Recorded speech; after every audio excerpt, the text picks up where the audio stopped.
Objective. ఈ objective అయితే చాలామంది ఫ్రెషర్స్ చేసే పని ఏంటంటే కాపీ పేస్ట్ చేస్తారు, వాళ్ళ ఫ్రెండ్స్ దానిలో నుంచి కానీ లేకపోతే జనరిక్గా కానీ చేసేస్తూ ఉంటారు.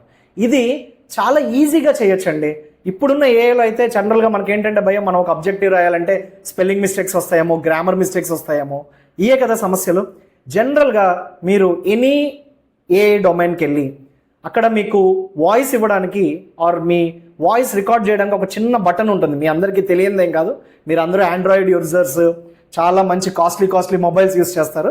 సో జస్ట్ ఆ వాల్యూమ్ బటన్ క్లిక్ చేసి ఆర్ వాయిస్ బటన్ క్లిక్ చేసి మీరు సింపుల్గా చెప్పండి, నేను ఈ కంపెనీకి అప్లై చేస్తున్నాను, ఆ కంపెనీ ఈ డిస్క్రిప్షన్ ఇచ్చింది, నాకు దీనికి రెజ్యూమేలో ఒక అబ్జెక్టివ్ కావాలి ఇంగ్లీష్లో.